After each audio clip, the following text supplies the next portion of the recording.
Folks, you get 26 minutes of uninterrupted Justin Rogers.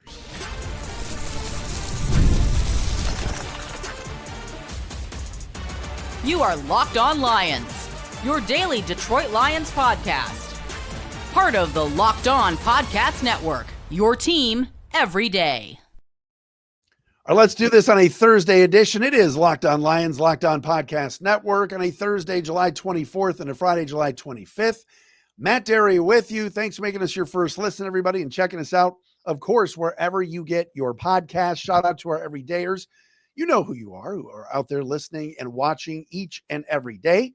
Locked On Lions today brought to you by Monarch Money. Take control of your finances with Monarch Money. Use the code LOCKEDONNFL at monarchmoney.com for 50% off your first year. Training camp in full bore here. Lions will be in pads on Friday, but who needs pads? Justin Rogers, Detroit Football Network, of course, longtime Lions beat writer. What's going on down Allen Park? It's fight night every day. I mean, what's happening here?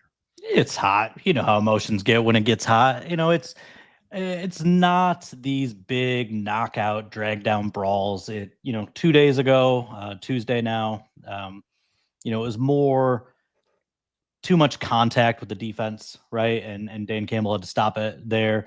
Today was a lot of, holding jerseys after the whistles, maybe guys getting in each other's faces, maybe a push here and there, but nothing too unusual. And, to Campbell's credit, he's done a really good job of, one, getting those guys to red line it through practice. The intensity is always high for these guys.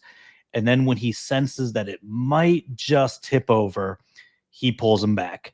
And so, that's what a good coach does, is he has a good sense of where things are at. But this is not the Giants practices last year where it was borderline chaotic. Yeah. So when the pads come out tomorrow, we'll see if, it spills over to something a little bit more. But, I feel like the operation down in Allen Park is as well-oiled as it's ever been during my tenure as a beat writer. More importantly, all this talk about fighting and everything else and training camp, but we are just past the 1 year point of Detroit Football Network. Oh, more important. It is more important. Come on, Justin, You do a great job. I'm a subscriber. I was one of your first. I read the emails every day. Some people log in and go right to the Substack. I just read all the stuff straight off my Gmail. It's phenomenal. Congrats. And how's it been going? It's been going really well. Did I do your show the day I launched? Does that sound right? I believe we did break news right here on Locked On Lions. Okay. Yes. So, it's like a year anniversary of not my last appearance, but it's going really well. I had expectations, I had goals, and I mean, humbly speaking, I was able to really exceed all of them in the first year, and there's some anxiety that goes with that, that first 1 year mark, because that's when a lot of, the renewals came up for the annual subscribers, the day oneers, as you labeled yourself. And the retention rate has been staggering. I mean, it has to be in the 90 to 95 percentile. And, that's, again, you don't know until you know, but the audience has been very supportive. I'd like to think that I'm giving them, value and what they're looking for. And it's not just a charity case of wanting to support a guy that they like. And so, so far, so good. No, it's been great. And love following and getting all the updates. Is there something that you're seeing through this first week of training camp that you've written most about, or you're like, I'm going to compartmentalize this and put this in my brain for later? Something standing out to you so far? I think all eyes are trained, even though the pads haven't come on, all eyes are trained on the interior of both lines, right? The Levi news crept up on me as it crept up on all of us, right? Something that we didn't anticipate.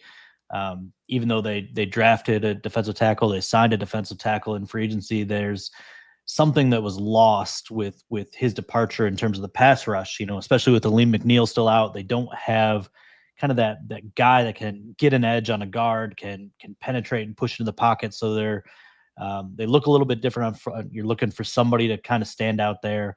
And then obviously, I mean, everybody's looking at the offensive line. The Ragnar retirement really shook up the dynamics. It's only been a week. Again, no pads, but I don't think you have to worry about Christian Mahogany. Looks really natural, comfortable, good.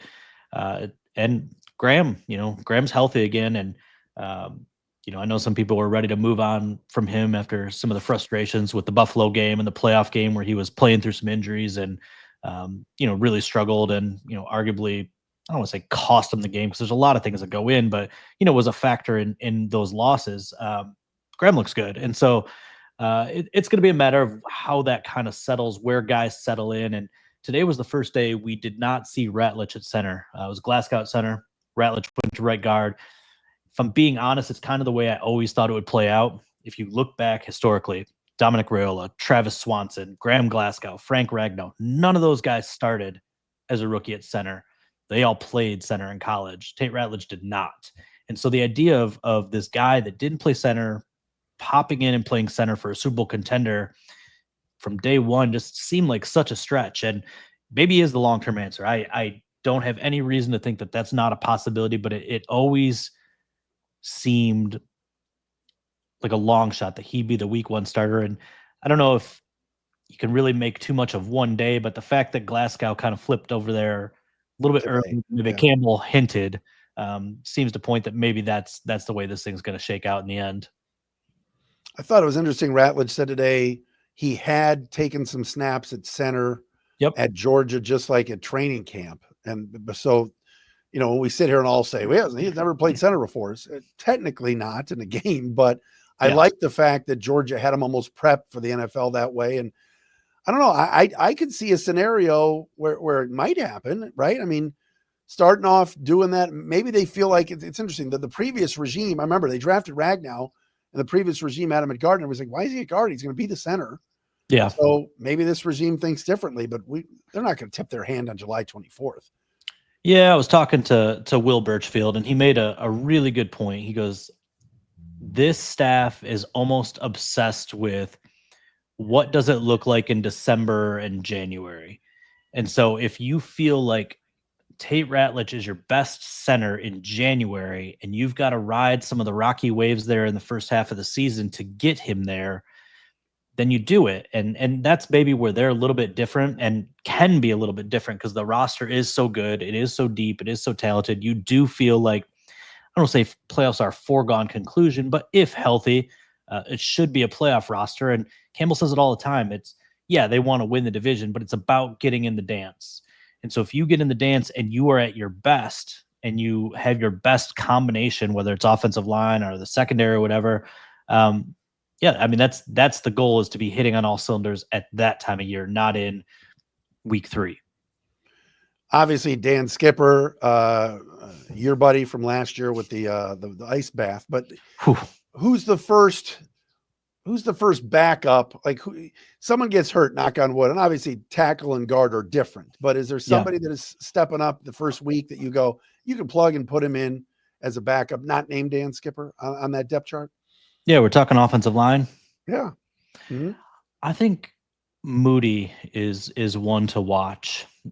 He was a guy that was trending really well last year. He's had injury problems going all the way back to college. Just very similar situation to Davenport. He's just had a series of different type of injuries that have been serious injuries that have knocked him out for full seasons. And last year was a pec. He was blocking, guy kind of got by him. He kept his arm extended, got bent too far back, ripped his pec. And so I thought it was interesting last year and wrote about it that when a veteran guy on a 1-year deal like that gets hurt, usually an injury settlement is on the way, and you just want to clear them out of the training room and, move on with your organization, allow them to move on. And he stuck around, and he not only stuck around, he stuck around in the building. He was in that locker room every single day, talked to a few of his teammates. Graham Glasgow said Moody might be his favorite teammate ever. Like, people just love this guy. And so he's been repping with the two guards. He's done both left and right, a little bit more left. And I think there's a really good chance that he ends up sticking over a guy like Coyote Awosika. Miles Frazier's out right now, which, opens the path for potentially both those guys. But I like Moody's experience. I like his power. I like the style of play. And so, that's a guy I'm looking at in the interior as one of those first guys off the bench. First Netane Moody reference really on this podcast. Who knows how long, but this is why we have you on, Justin. That's a great insight. All right. I want to talk about the defense. Kelvin Sheppard spoke today. I watched the press conference. I probably could have watched it twice. It was that great. Oh my God, this guy's unreal. I want to get into that with Justin Rogers. We'll do that coming up next. But first, Locked On Lions brought to you by our friends at Yahoo Fantasy. Yes, fantasy football is back. Fire up the group chat, get your draft board ready. Buckle up for a season filled with breakouts, busts, and all of the overreactions we live for.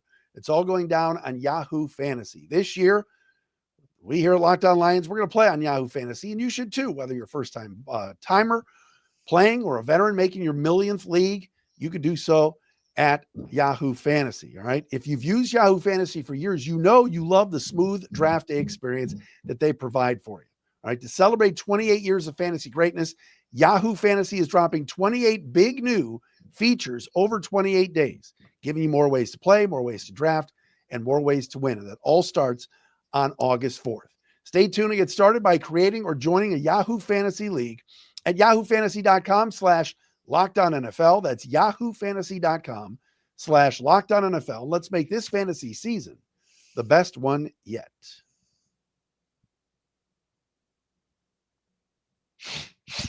Justin Rogers with us, Lions beat writer, Detroit Football Network. Please subscribe. Just Google Detroit Football Network. It's there. All right. Justin Rogers is all over it.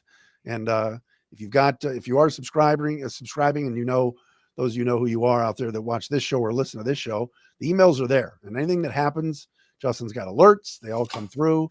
And it's fantastic, delivered right there to your inbox. All right, this Kelvin Sheppard press conference. If anybody watched this today on Lions social medias or even on the website, I mean, he had me sold. And I know you don't win, winning, losing press conferences. People want to win games. But man, is he impressive to listen to. And he said this defense is going to be nasty numerous times.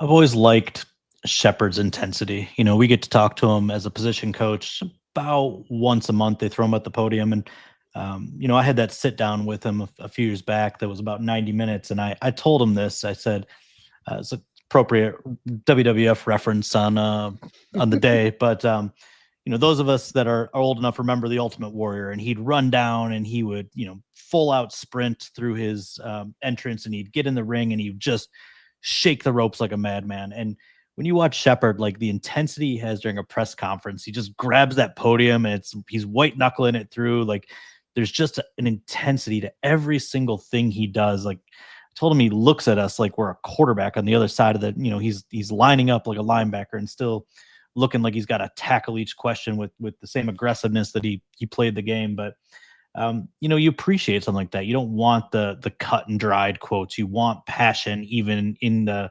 media interactions. It just gives fans a better insight into who you are. And Sheppard does a really nice job, in the same way so many people do in that building, starting with Dan Campbell, of just being who they are, being genuine. And I think fans that resonates with them. Do you see a scenario, and maybe it's just because I was listening to this today and all the things that he was saying and hyping up his guys and the aggressive nature they're going to go about playing, but do you see a scenario where the defense takes the next step forward and maybe the offense regresses a little bit just based on losing Ben Johnson, the questions on the interior of the offensive line? Is it almost like a balancing act a little bit? Yeah, I don't think that's a crazy opinion. And, the defense was taking nice incremental steps and sometimes went slower than people wanted, but Aaron Glenn wasn't given much to work with in 2021, and he slowly built it up, and it looked pretty damn good at times, even with the crazy amount of attrition that they had last year. And so, let's just pretend that they have half or fewer injuries this year, and you get the next evolution of there's still a lot of really young guys on that roster, right? Like Brian Branch is getting better. Terry Arnold's getting better. Jack Campbell's getting better. Aiden Hutchinson, I don't know how much better he can get than the first 5 games last year, but these are guys that are still improving. And, I got to throw a shout out to an old guy on that roster in DJ Reader. That is a guy that I thought he was okay last year. He came in, he filled the role that he needed to fill. He wasn't the same guy he was in Cincinnati, where he was maybe, top 5 run stuff and defensive tackle, but he was good, but a quad tear is one of those injuries, like an ACL, like an Achilles, that you miss a full off-season program, a new team. Like, there's just an accumulation of rust, especially when you're 330 pounds, that, like, even if you think you feel right, like, you're not quite physically to where you were before that injury. And, maybe it's a little bit different for a guy that's on the other side of 30, but I'm telling you, there's just some guys that stand out from the jump. And he was here during OTAs when he didn't have to be, the type of veteran that doesn't have to be there for the voluntary portion of the program. And he's just moving so well. And a really great example of that was very first training camp practice. They did a little drill where 5 defensive players did, I don't know what it was, 5 up downs. And then they got up and they scrambled in a race for 4 balls. And the one guy that didn't get a ball had to do more up downs. And DJ Reader and Tyleik Williams got up at the same time out of those first set of up downs and charged for the same ball. Reader beat him. We talk about Tyleik Williams' athleticism and quickness. Reader was not letting that rookie beat him to the ball. And it says something to me that a guy 10 years in the league, feels like he has something to prove. He wants to win a Super Bowl. And I think he is going to be a guy that surprises some people this year. Shepherd said today Aiden Hutchinson looks better than he ever has. Yeah. Accurate in your mind? I mean, you see any fans want to know, and they'll be out there on Saturday, the fans, for the first open practice, but limping, movement I know he's got that leg sleeve on. How do you think he looks? Yeah. Oh, he's certainly not limping. He's moving very well. It's tough to say better than ever. Again, no pads, so there's a limited evaluation you can put on a guy, but there was a rep today, and probably a rep he would like to give back because he overran the back on a cutback play. I think it was a counter run, but the burst out of the stance, it just catches your eye. Like, he looks physically all the way back on that first initial step, and that's such a critical part to his game, is how quickly could he get out of his stance and get up on the offensive tackle. And he's got one of the best get-offs in the league. And that play right there, just that one little snapshot, epitomized why I think he is physically pretty damn close to being who he was prior to the leg break. Now, look, there's going to be some mental hurdles to overcome that, we can't really capture. That's for him to overcome. But these padded practices, these joint practices, they're going to be really important for him to clear those hurdles before things start to matter. All right, you mentioned before about the interior of the offensive line, interior of the defensive line. So no Aleem, no Onwuzurike, Pascal's out till September, Wingo's out till September. Yeah. Who's next? Who's stepping up right now that you go? Obviously, Tyleik Williams was picked in the first round for a reason, but who's next? Yeah, it's a really interesting combination there with Williams and Reader, because I know there's this selling of untapped pass rush potential with Williams, but I didn't see it on tape at Ohio State. I'm sure he can do more.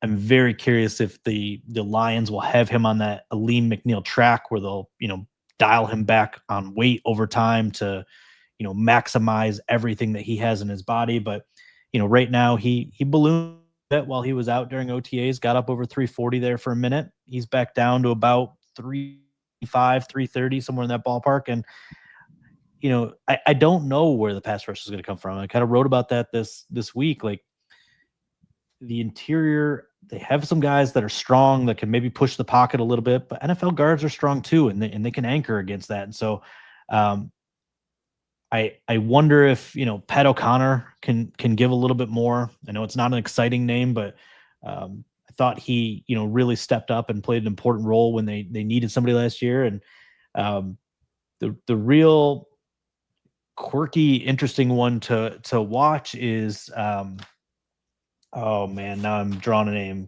Keith Cooper? Yeah. Keith Cooper. I knew you were going to Keith Cooper Jr. and so I talked to him a little bit yesterday.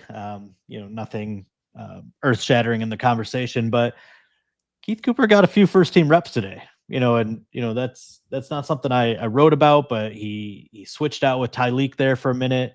He's 280 pounds, but he's got a suddenness to him, and he's got an ability to shed blocks to him. He showed pass rush ability in college with both Tulane and Houston. I understand those are smaller programs, but it's not a Gio Manu jump, Right. and so look, nobody's saying he's even going to make the roster, but this team tends to reward merit, and UDFAs make this roster. They have, going back to what feels like 1830, a UDFA has made the roster every single year. And so he is one that I really have my eyes fixed on when this transitions to games and joint practices. Can he give them a little juice, certainly in like the third down realm on the pass rush element?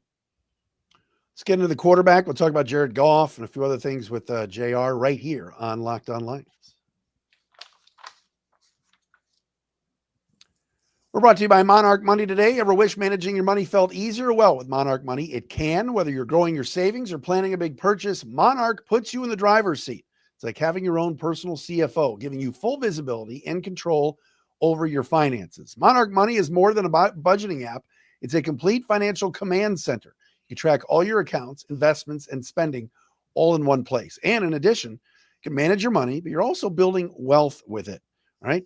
Many things when I talk about tracking your spending that you want to do, whether it's you and your wife, you and your husband, whatever, you can do it all. One-stop shop at Monarch Money. Take control of your finances with Monarch Money. Use the code LOCKEDONNFL at monarchmoney.com. That's monarchmoney.com for 50% off your first year. 50% off your first year at monarchmoney.com. Use the code LOCKEDONNFL.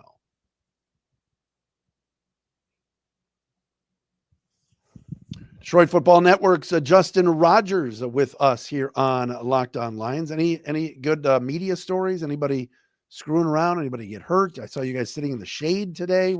Oh, no. You guys, no. Not you? I'm in the sun. I can handle it. Who were some of the culprits? Colton. I saw. Oh, Colton. we'll throw them all under the bus. They want to be soft. They can take the Wow. accountability. Yeah. Nolan, Rich, Ben, Colton, Corey. Look, we're gonna give Paula a pass. She's worked very hard over the years. She can enjoy some shade, but those young guys, really, I don't know. So I will say, sat in the stands, in the covered stands. Yeah. Look, it's hot out there. I get it, but training camp rolls around and it's a little harder to get to the gym, a little harder to get those workouts in. So look, Ed, I'll treat it like a sauna. I'll sweat some of these pounds off. I'm competing with Colton right now. He doesn't know it, but we're trying to get healthy. I think he's dropped about 40 pounds. I'm down about 35. Really? So nice. Your hair game is on point. It's all over the place. I want to get back to you in October, and I know it'll be different, but all right, that's good news. Was Dave Burkett did he have his fisherman's hat on today? I know that probably. Dave is not a fashion icon. Look, I can't say too much. I'm a t-shirt and like a plain t-shirt guy. I'm wearing my favorite black t-shirt, but Dave's a different level of I love it. All right, Jared Goff, year 5 here with the Lions. Certainly those lists come out in the offseason. Some people think Jared Goff is not a top 10 quarterback. Some think he's not even top 15. All that stuff goes on, but man, they're going to be asking a lot of him now without Frank Ragnow and Ben Johnson, are they not?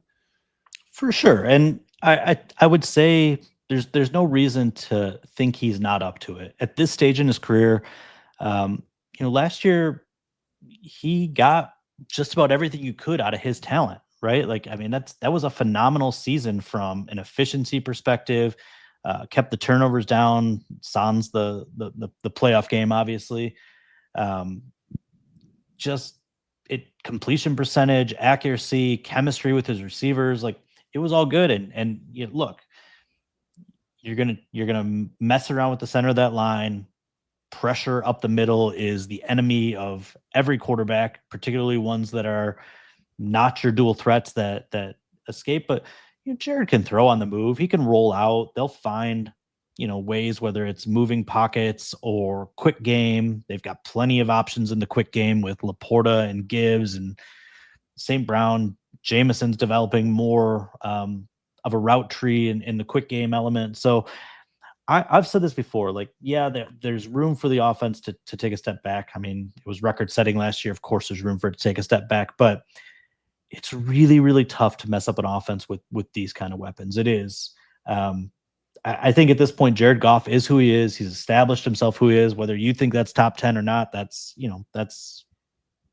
fodder for conversation. But he's a good quarterback. I'm more interested in the pieces around him. I'm more interested in the JMO improvement, which is very real. If you want to even go further, I've been really fascinated with Hendon Hooker. It's the backup quarterback. I know it's an unnecessary conversation when you have a Jared Goff, but Hendon is stepping up in a really big way and in so many ways. And so, it's those pieces around the starting quarterback that are just looking better. You mentioned JMO for a second. Yeah. Do we read anything into him saying, "Hey, Johnny Moe's giving me more routes to run"? Is there? What do we read anything into that? Make it juicy or no? I mean, can you read into anything JMO says? I mean, it's just I don't want to say a loose cannon. Maybe that's not the right term, but like he just says whatever comes to his brain. Oceans are dirtier than land. Whatever. He is running more routes than what Ben Johnson had given him. And I don't know if that's just the natural evolution of a young receiver that needed kind of a narrow focus to maximize what he was about. Because if you want to go back, let's just scrap the rookie season. Didn't matter. He was coming back late, playing a handful of snaps, not doing a whole lot. That second season was problematic, I mean, for him. And I'm not talking about the suspension. I'm talking about I've never seen a regular receiver struggle with catching the ball the way that he needed to. And then going back to training camp, like his routes were inefficient messes. I remember the Jaguars practice and it just was like Goff was waiting for him to get to a spot and he was doing so much at his release that just the timing was all off. It was a mess. The chemistry wasn't there. Jameson Williams started turning a corner last year. He really fixed a lot of the issues with his hands last year. The chemistry was better. The route tree was still limited, and understandably so. You have to take incremental steps when it was as bad almost as it was in year two. And so this year it's legitimately feels different. The route movements look so much more efficient. He's stopping on a dime, coming back for the ball. He's cutting at the right spot. He's where he needs to be most of the time. There was an interception today, which he quit on the route that wasn't great. But again, there's going to be hiccups. Hiccups are okay comparative to long, bad stretches. I think JMO is primed for a very nice year. JR, great to see you, buddy. Thanks for doing this as always. Of course. Love subscribing and reading your stuff at Detroit Football Network. Everybody should hop on. Hopefully we'll hear you on some other podcasts of your own coming up. I know a lot of you're working on it. Yeah. Stay cool. Moving and shaking. Stay cool out there, and pads on tomorrow. So that should be interesting. But thanks for the time. I'm as ready as the players. I promise you. Something different. I love that. Justin Rogers with us, Detroit Football Network, on this a Thursday, Locked On Lions.